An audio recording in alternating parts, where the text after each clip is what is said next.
Kak. Malam. Tanya apa? Saya mau bertanya, Apa itu? apa pandangan Kristen tentang kita mendoakan orang yang sudah meninggal? Orang yang sudah meninggal. Iya, Ya. kan Kalau biasanya sering tuh kita berdoa untuk orang meninggal supaya jalannya dilapangkan gitu. Menurut pandangan Kristen itu bagaimana? Terima kasih. iya, sebenarnya berdoa kepada orang mati itu nggak masalah ya, karena begini. Kita percaya bahwa ketika kita mendoakan orang mati itu sebenarnya tidak akan berpengaruh kepada keselamatannya. Jadi ketika kita doakan dia akan ke surga, enggak. Ketika kita doakan dari yang tadi ke neraka, dia ke surga, enggak. Bukan gitu. Kita mendoakan orang mati betul, kita mendoakan mereka, karena kalau kita lihat di dalam kisah orang kaya dan Lazarus, Tuhan Yesus menegaskan bahwa ketika orang kaya itu mati, ketika Lazarus mati, malaikat itu menuntun rohnya ke Firdaus. Dan Rasul Paulus dalam Efesus 6 berkata bahwa lawan kita adalah penghulu, penguasa-penguasa yang ada di udara. Nah, ketika malaikat menuntun roh kita melalui udara ini ke Firdaus, maka iblis-iblis yang ada di udara ini itu berusaha untuk menarik kita menjadi miliknya.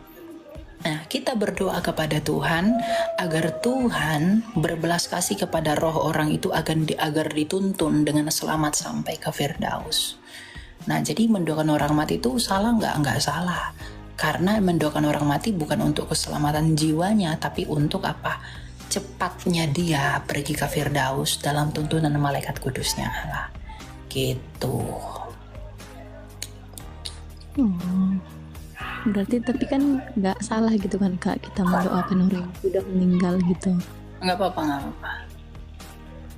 Oke Kak, itu aja. Makasih ya Kak. Oke, semangat. Ya, semakin malam kalian semakin rame. Yang request juga 100. Tapi nggak apa-apa lah ya. Kalian itu kan belajar. Kita sama-sama belajar. Tapi, apakah ini adalah TV? Bentar ya.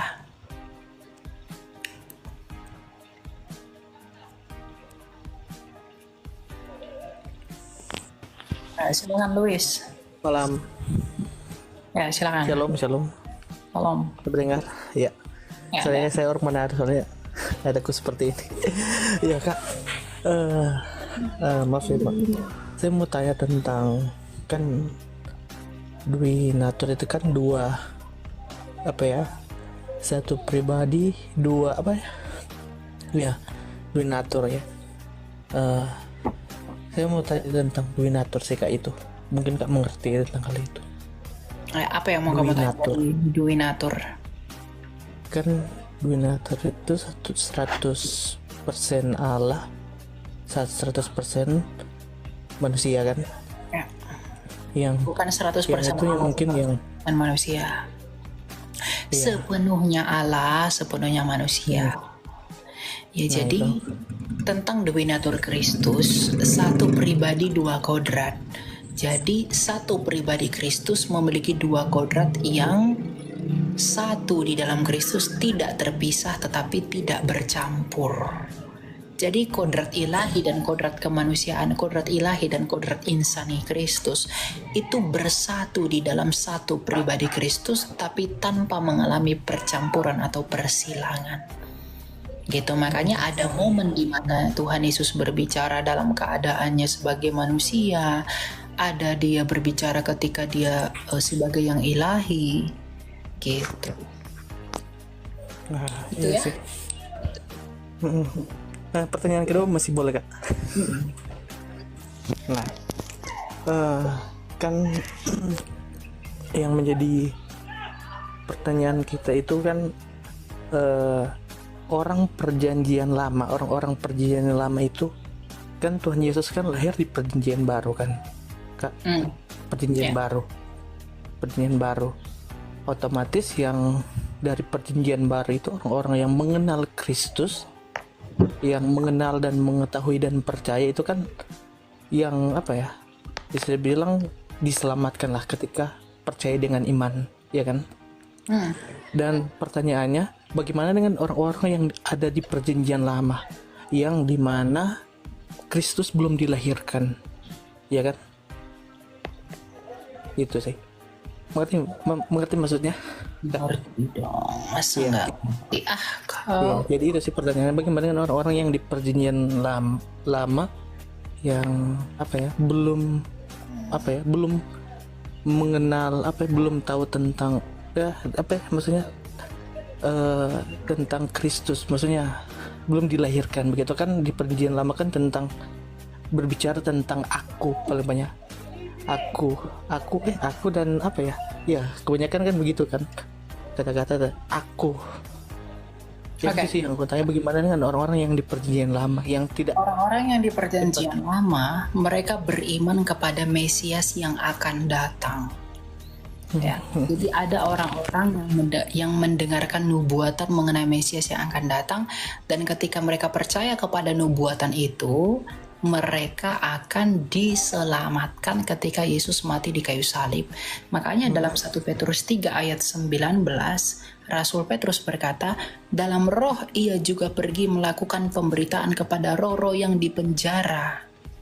Ya, jadi yang di dalam penjara itu Tuhan Yesus juga pergi memberitakan kemenangannya. Ya, dan itulah orang-orang yang di penjara itulah yang turut pergi bersama Kristus ketika Yesus Kristus bangkit. Ya, jadi perjanjian lama itu yang mendengarkan nubuatan Yesus dan percaya, mereka diselamatkan ketika Yesus bangkit, dan kita beriman ke belakang. Gitu. Dan bagi orang-orang yang sama sekali belum mendengarkan berita tentang Yesus, baik di perjanjian lama dan di perjanjian baru, Rasul Paulus dalam suratnya kepada jemaat di Roma 2 ayat 11 sampai 16 berkata, oleh hati nuraninya ia akan dihakimi. Jadi yang menjadi dasar penghakiman bagi mereka yang sama sekali belum pernah mendengarkan Yesus adalah hati nuraninya mereka sendiri. ya ngerti. Ini berarti bicara tentang iman ya, Kak? Ya. Ya benar. Oke, itu sih yang aku mau tanya. Soalnya masih ya, terima kasih Kak. Ya, berkati shalom. Ya. Silakan Presiden terpilih. Dia bilang silakan Presiden terpilih.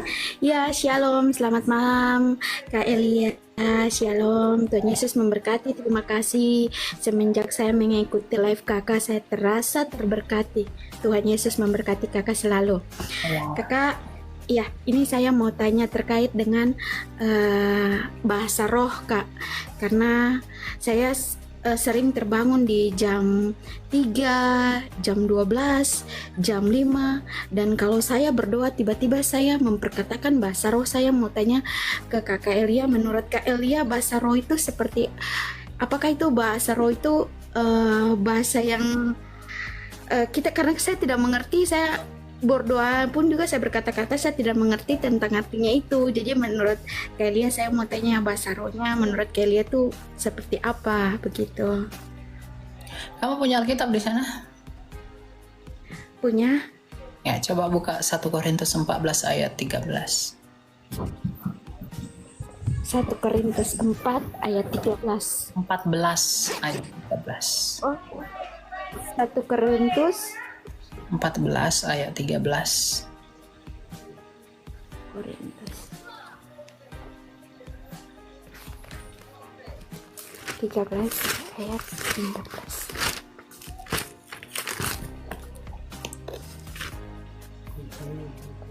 Ya. Kejarlah kasih, ya. Sekali lagi tentang karunia roh. Kejarlah kasih itu dan usahakanlah dirimu memperoleh karunia-karunia roh, terutama karunia untuk bernubuat. Ya, Kak. Bentar ya. Aduh, terbalik kayaknya. Jaringan saya lemot soalnya. Bentar ya. 1 Korintus. Jadi kamu kadangkala berbahasa roh tapi kamu tidak mengerti, begitu kan? Iya. Iya, ada kok jawabannya, ntar ya. Nah, Satu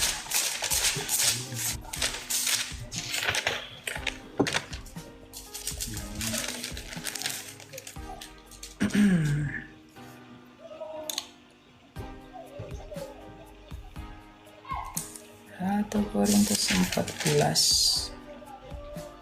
Nah, ayat 13. 1 Korintus 14 ayat 13. Karena tadi kamu buka 13 ayat 14 kan? Bukan 14 ayat 13 kan? Iya. Kan? Ya, kamu salah baca berarti. Nah, 1 Korintus 14 ayat 13 dikatakan, karena itu siapa yang berbicara dalam bahasa lidah, ia harus berdoa supaya ia dapat menafsirkannya. Nah, jadi kalau kamu berbahasa roh, kamu harus minta sama Tuhan agar kamu diberi karunia untuk menafsirkan bahasa itu, agar kamu mengerti. Makanya dalam ayat 14-nya dikatakan, sebab jika aku berdoa dalam bahasa lidah, rohkulah yang berdoa, tetapi akal budiku tidak menghasilkan apa-apa. Jadi apakah yang harus kuperbuat? Aku akan berdoa dengan rohku, tetapi aku akan berdoa juga dengan akal budiku. Aku akan menyanyikan pujian dengan rohku, tapi aku juga menyanyikan pujian dengan akal budiku. Jadi ya kamu kalau berdoa dengan bahasa roh, kamu harus minta sama Tuhan agar Tuhan berikan kamu karunia untuk menafsirkan bahasa itu. Amin. Dengan demikian kamu mengerti dan kamu dibangun. Karena tujuan karunia roh itu adalah membangun kamu dan menginjili kamu. Begitu.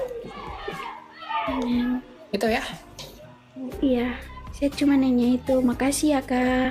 Oke. Ya. Tuhan memberkati Kakak. Ya. Oke ya.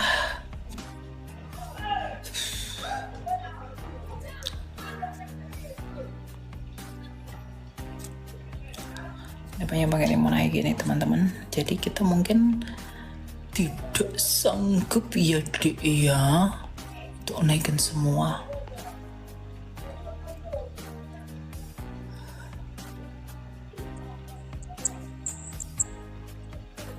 Ya silakan, apa siapa yang nama mau main? Halo? Nggak ada turun. Kayak gitunya kalau jujur mahal tuh, aduh janganlah. Nah ya, jujur mahal teman-teman, gak boleh ya, gak boleh kayak gitu.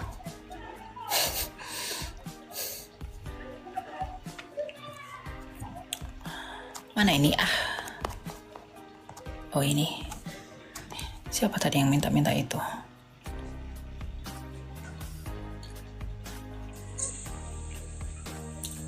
Halo Elia. Ya, silakan.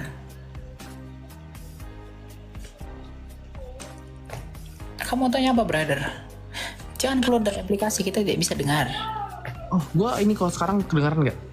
Iya, kedengaran. Silakan. Gue mau nanya ini sih. Tadi gua kan tadi ngikutin lo ya dari awal ya. Terus tadi lo bahas terkait orang yang meninggal apakah bisa didoakan gitu kan ya.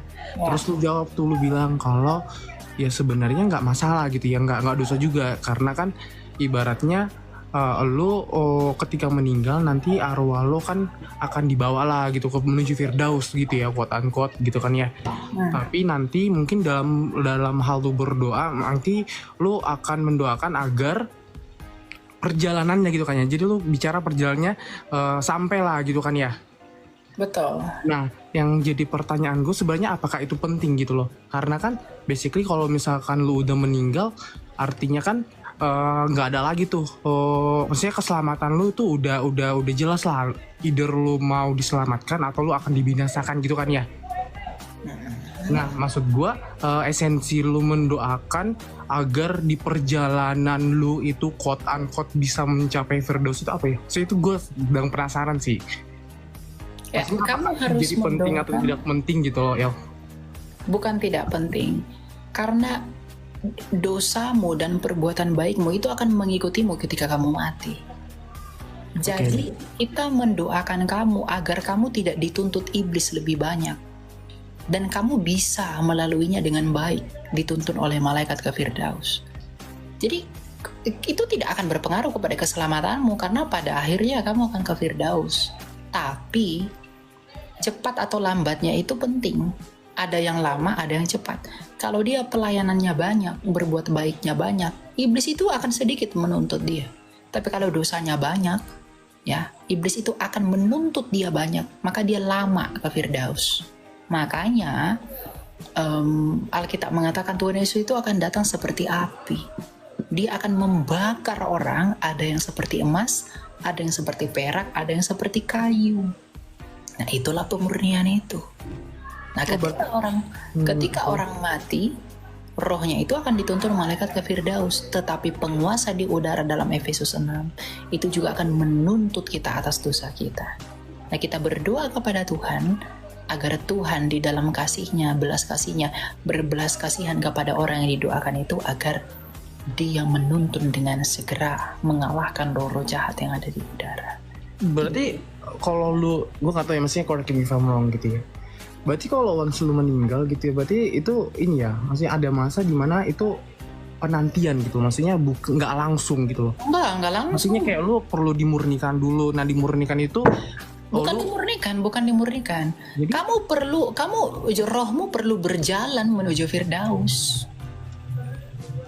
Oke, Itulah mengapa orang yang tidak percaya Yesus, rohnya itu akan tertahan di alam maut.